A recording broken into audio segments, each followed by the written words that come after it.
All right. We are going to go ahead and get started, and hopefully the folks that join us will be able to catch up as we go. Thank you everyone for joining us today. This is the fiscal year 2025 Community Business Launch How to Apply webinar, where we will talk a little bit about the program itself and the guidelines for this year's application round.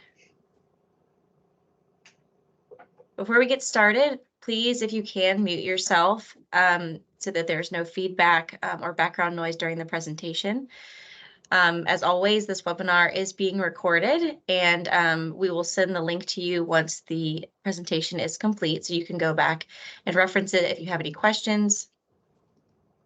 And we're going to wait until the end of the presentation to have a moment for Q&A. So if you have a question, either write it down or drop it in the chat, and we will address it once we get to the end of the presentation.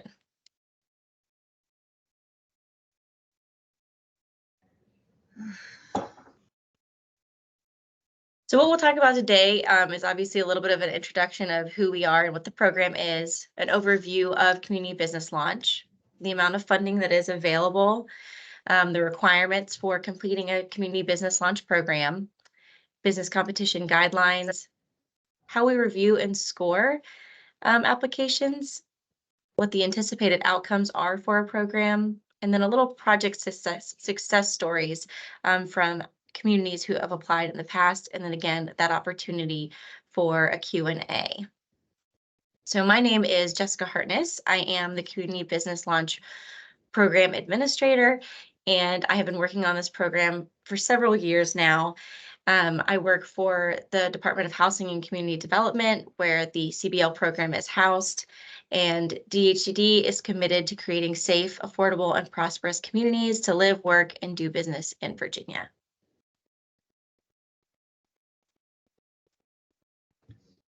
So CBL actually began in 2015 as a pilot program in 3 different localities across the state. Those were Gloucester, Hopewell, and Stanton. And the program has since grown in both impact and geography, but has kept many of the same tenets that are listed here, which is that it's a place-based entrepreneurial development strategy that fills critical need or gap in the community's market by filling a concentration of vacant storefronts or available properties with expansion or startup ventures. The CBL program intends to train entrepreneurs, creatives, and small business owners about best business planning practices, with the training culminating in a group of finalists that will pitch their idea to a panel of judges, and the winners of that pitch competition would end up receiving support services as well as grant funding to kickstart their venture.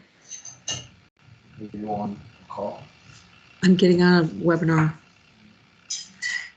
Hello, everyone. Please make sure to mute yourself once you get into the room. Thank you. In addition, the CBL program generates excitement in the community while educating on the business opportunities for local people and residents. When it's preceded by a thorough market analysis and relentless outreach, followed by ongoing business retention efforts, a CBL program can be the key building block in a coordinated, comprehensive, and sustainable entrepreneurial ecosystem of community-based entrepreneurs and small businesses at all stages of life. There are some notable changes to the program this year, starting with the amount and source. So in the past, Community Business Launch has come from internal funds at the state agency, but this year we will be utilizing American Rescue Plan Act funds, or ARPA funds, which are federal dollars, and that limits the applicant eligibility. So this year, for fiscal year 2025, there is $250,000 available in grant funds to be applied for. An applicant can request a maximum of $100,000. Applications are currently open and can be accessed through our centralized application management system, and the portal will close for those applications on April 5th. We intend to score those grant applications in May or early summer, with our grant recommendations to the governor's office around the same time. And then the governor ultimately makes the announcement of the Community Business Launch Awards, but in past years it has been in later summer or early fall. Awarded projects will be under contract with our agency and underway by December of 2024, with project completion happening by the end of next year, so December 30th, 2025. So who is eligible?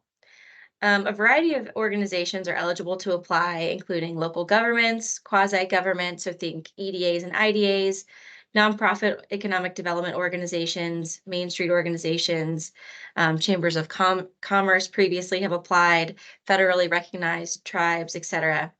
But this year, eligibility is going to be contingent upon the area of focus or where the concentration of vacant storefronts is located.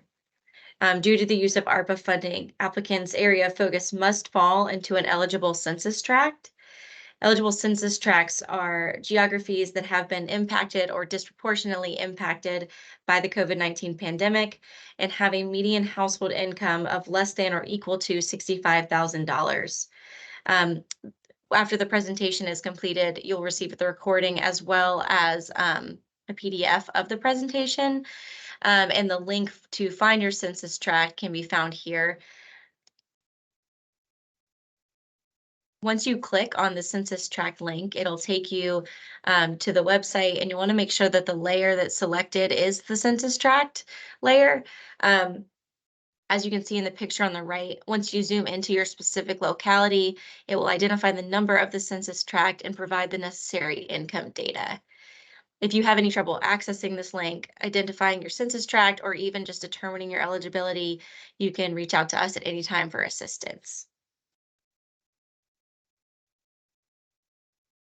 So let's talk a little bit about the requirements of a CBL program, both application and the implementation.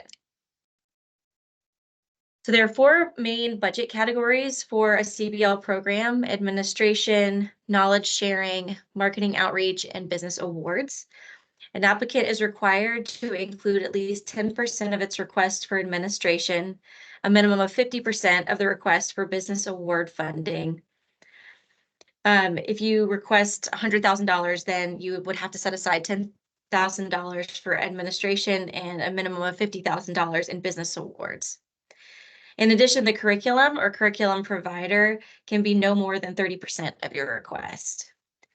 A new stipulation this year due to the use of ARPA funding is that applicants who intend to subcontract any of the services to complete a CBL, such as the curriculum provider or a consultant of any kind, must follow their organization's procurement policy to acquire that subcontractor.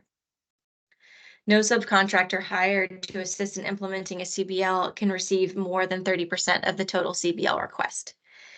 If your organization does not have a procurement policy, we know that a lot of smaller organizations apply for this program and may not have one. We can share a template for a procurement policy to get you started.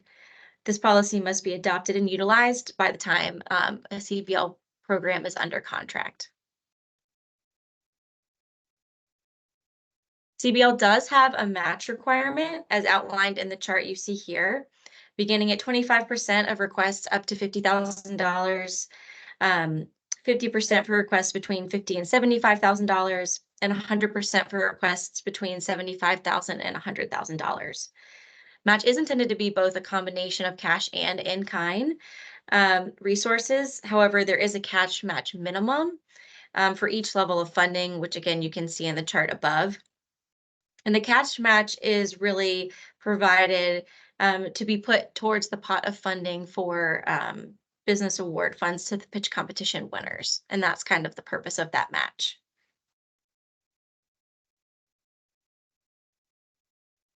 Of course, the in-kind match can be a variety of different sources, but DHCD recommends that communities use the CBL program to identify in-kind like professional services, think legal or accounting, business group memberships such as chambers of commerce, trade discounts, build out budgets for retail space, or even potentially discounted or prorated rent schedules for the winning businesses.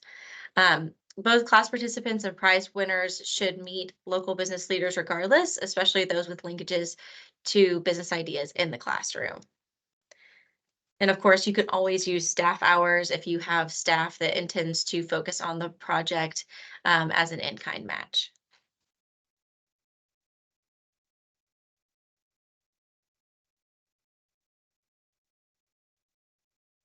So as part of the community business launch, you will have to submit a designated area. A designated area should be a concentrated area of vacancies in your community, ideally visible from one side to the other. For the application, you'll need to include a map, such as the one shown here, where your area is outlined, as well as a property description sheet for each vacancy within that footprint that you are planning to target. If you aren't already in close contact with the building owners in your community, this is an excellent opportunity to meet them and learn what types of spaces they have available, the type of condition they're in, and the level of interest of that building owner to collaborate in filling the space.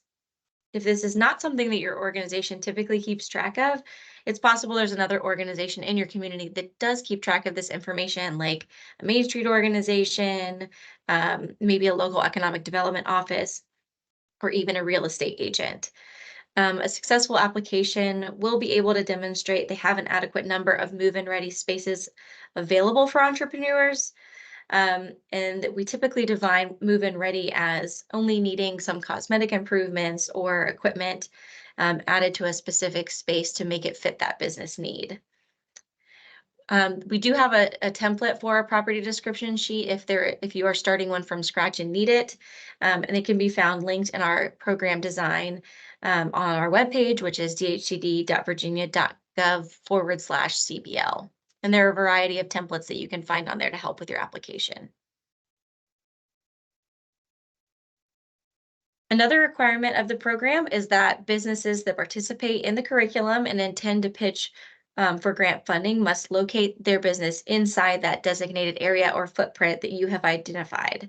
Some best practices for ensuring that these participants are aware of the requirement is either hosting an orientation prior to the classes starting, or have them sign a grant or a participation agreement outlining that they are expected to participate and also locate in that designated area in order to receive grant funds.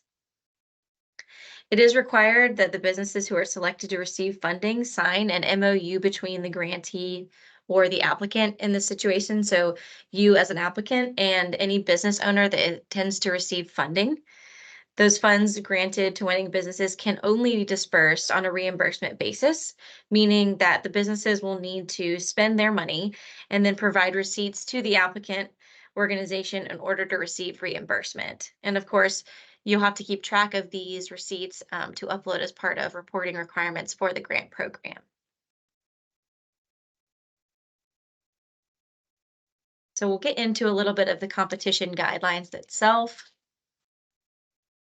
In terms of the curriculum, the classes and competition, must be open to anyone interested in participating and learning how to open or expand a business, and it must be free of charge. CBL programs should make every effort to be inclusive in their marketing and to recruit a diverse group of entrepreneurs that reflects the makeup of your community, with extra effort to reach those entrepreneurs and small businesses that have historically lacked access to such opportunities. Applicants are encouraged to allow participation from entrepreneurs who may not intend to compete for funding. They just want to participate in the educational component only, because you never know when that business might open in a storefront 5 years later, even if they're not ready right now. In addition to classes, the communities with successful CBL outcomes typically offer long-term mentoring and business counseling to their participants at least a year after they've pitched and received funding. Business startups often encounter unexpected difficulties during their early years. And so you want to be sure you're in close contact with them as they navigate.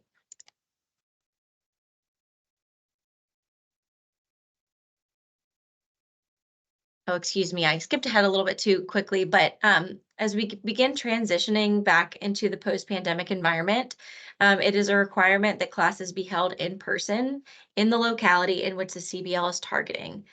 It's fine to live stream and obviously record the classes for extenuating circumstances. However, a huge component of community business launch is that community aspect. And we intend for this program to educate entrepreneurs, but also build community. And this is best done in person. For the pitch competition, business plan workshops must culminate in a business pitch competition with a panel of judges and prizes for the winning business ideas. Businesses should be evaluated on both their business plan and their pitch, and each business should include all 5 of the required business components covered during the training and referenced in the program design. Prizes must include DHCD grant funds in addition to any local partners matching resources such as cash funds, in-kind services, or rent allowances. Business participants should be aware of the program's scoring rubric and how they are going to be evaluated as much as possible, and judges should be transparent in their evaluations and decision-making, as well as offer follow-up resources to non-winners to pursue, such as other revolving loan funds that may be available in the area. Businesses that participate should also be aware of what the program's prize package entails ahead of time. So you can use the template for Pitch Night prize package resource worksheet and the program design to draft one for application. After the pitch competition is over, many CBL recipients should receive ongoing business support to retain and grow their businesses that take root in the community as part of the CBL process. As the overall business community starts to see results, many CBL applicants and grantees often repeat a CBL over and over again, even without DHCD funding. Just like the classes I mentioned earlier, the pitch competition and award ceremonies must be held in person in the locality that the CBL is targeting.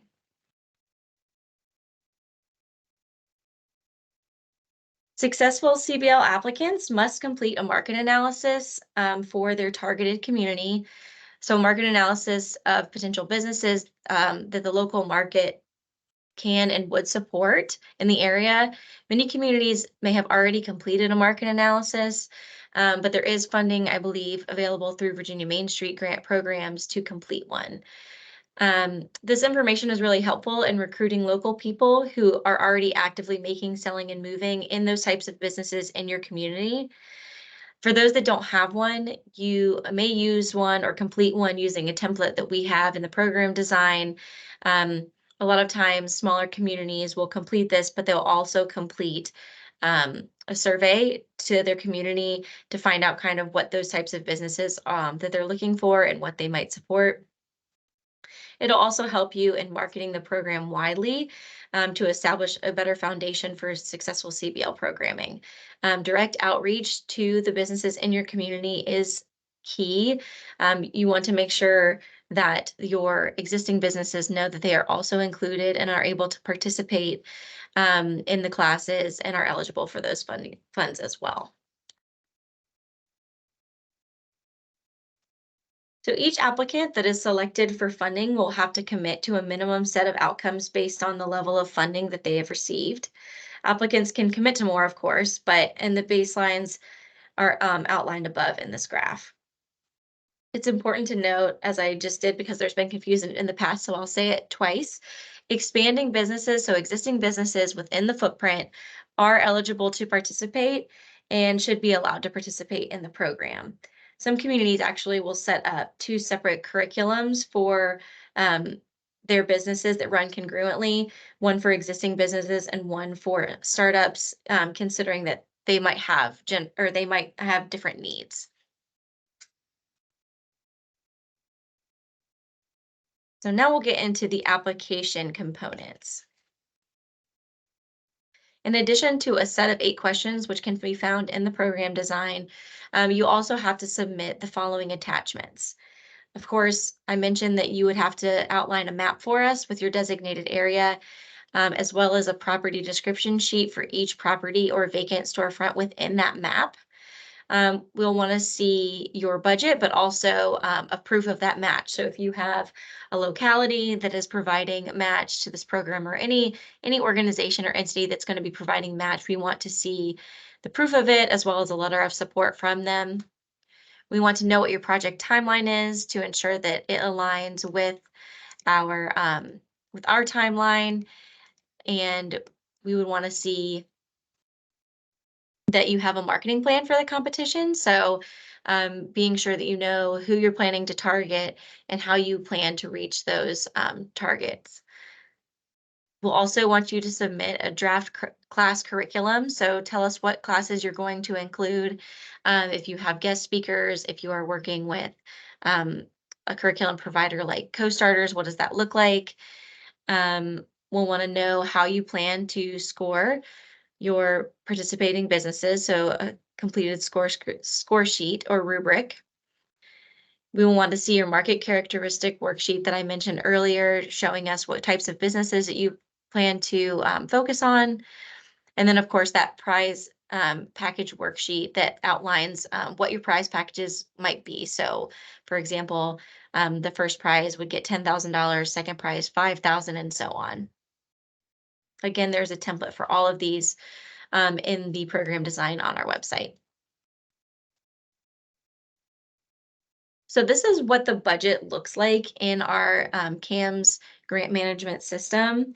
You'll need to enter a total request at the top there in order for you to do a breakdown of each category, but then you'll drop down each of those categories and put the amount for each. As I mentioned earlier, and as listed in the program design, there are requirements for certain spending categories. At least 10% of your request must be set aside for administration. No more than 30% of your request can be used for training or business curriculum or for a consultant. And then you have to have a minimum of 50% of your request going towards that micro enterprise assistance.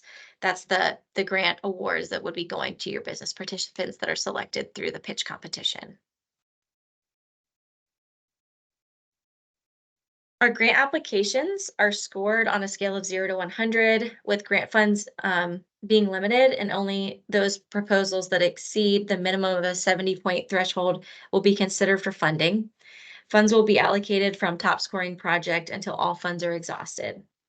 A strong application for us will check all of the critical criteria boxes that I've outlined in the previous slides, which include the appropriate match requirement with cash match and an appropriate use of funds. That's that 10% for admin, 50% for cash prizes, etc.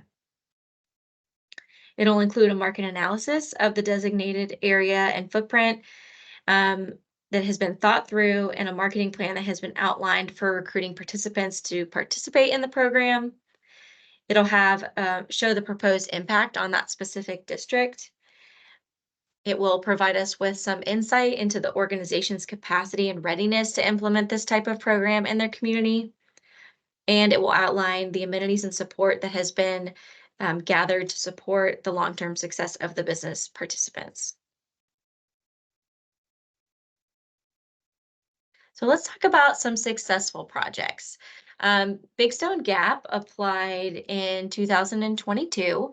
And for those of you who are joining us that aren't familiar maybe with Big Stone Gap or far Southwest Virginia, they are a community of just over 5,000, so pretty small and pretty rural, very far Southwest Virginia.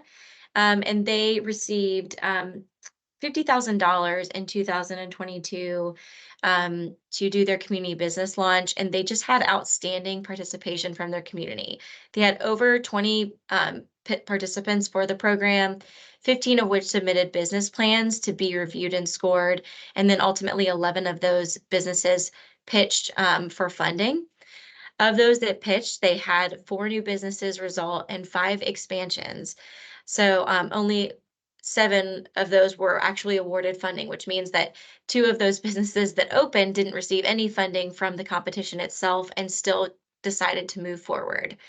Of those businesses that opened or expanded, there were 8 new jobs created and 21 total jobs retained, and 7 buildings were leased or purchased as a result of this program.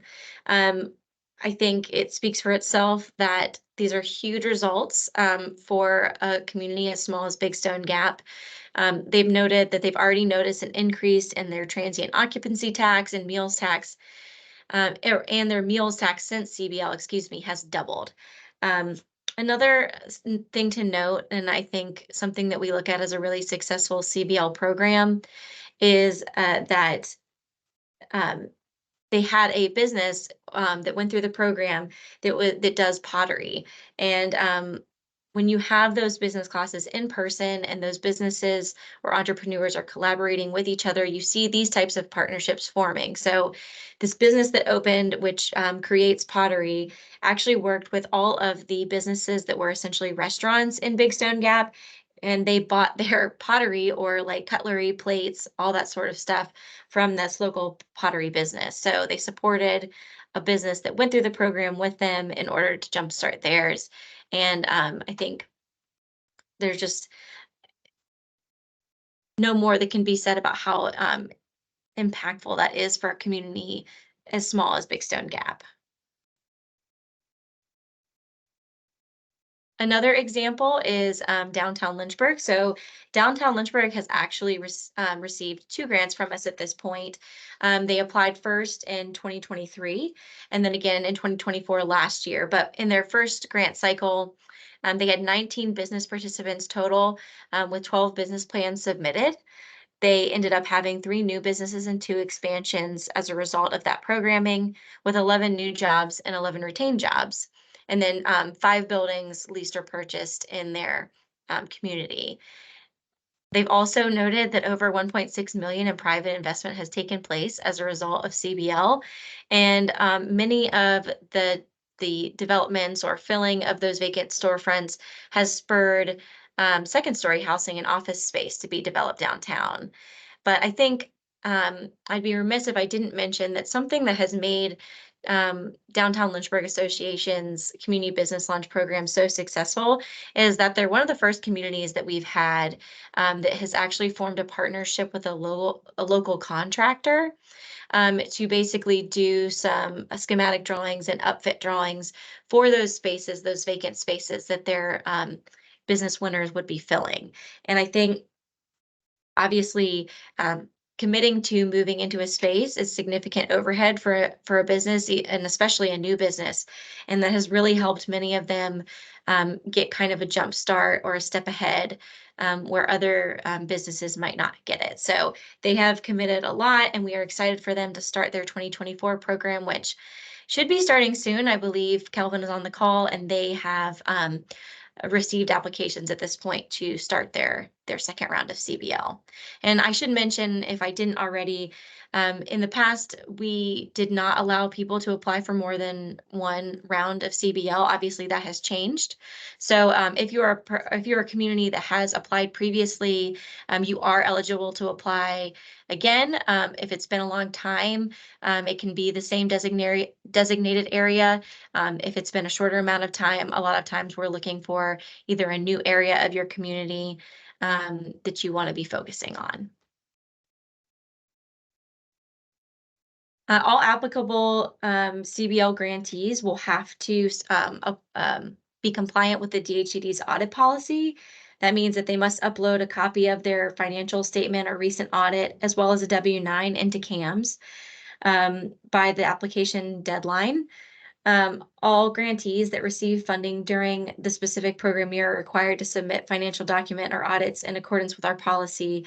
The full audit policy can be found in our program design, and it's also linked here in the presentation. Applications for CBL and any kind of DHCD funding have to go through our centralized application management system, or CAMS, that you've heard me reference. In order to do that, you will have to be registered as an organization. You'll want to make sure you do that as soon as possible, because it does take a couple of weeks for an organization's registration to get approved.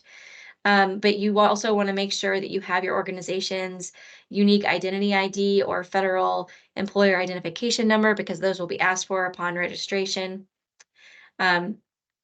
Once you have been registered, you can log in with a username and password, and you'll go to the application and programs option and then be able to select from the drop-down menu community business launch. We also ask all grantees to be registered with the Department of Accounts and EVA in order to receive funding. It makes it a lot easier for us to do wire transfer funding instead of sending checks through the mail. And it's just a lot quicker for everybody. So there obviously would be reporting through CAMS required for all grants. For CBL, we do monthly during the actual activities of the grant program, so like the first 6 months, and then quarterly, and then as well annually for 3 years after the completion of the CBL program. And again, up to 10% of those awarded funds must be used to cover administrative costs.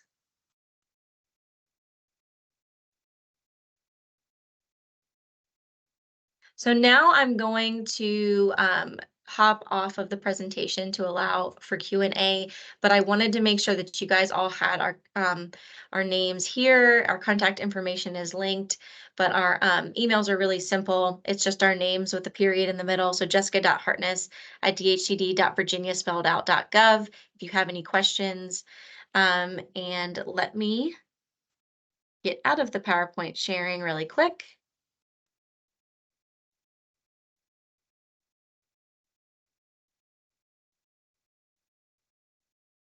And I will look to the chat for any questions, but does anyone have any specific questions that they haven't dropped in the chat? You're welcome to unmute or also just type it into the chat box.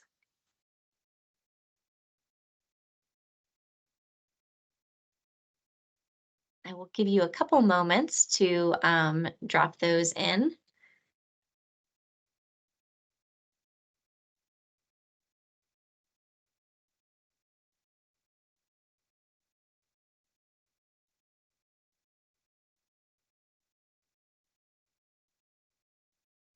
All right, I don't see any, but again, please reach out to us at any time if you have any questions. If you and your community have been talking about putting together a CBL application or even just exploring what it might look like, we would love to talk to you about how to put together a program. If you want insight, we have an amazing list of previous grantees that have done excellent community business launch programs that we can point you to as well if you want specific feedback from a community that has already completed a community business launch program. And we are happy to help. So thank you everyone for joining today, and let us know if you have any questions.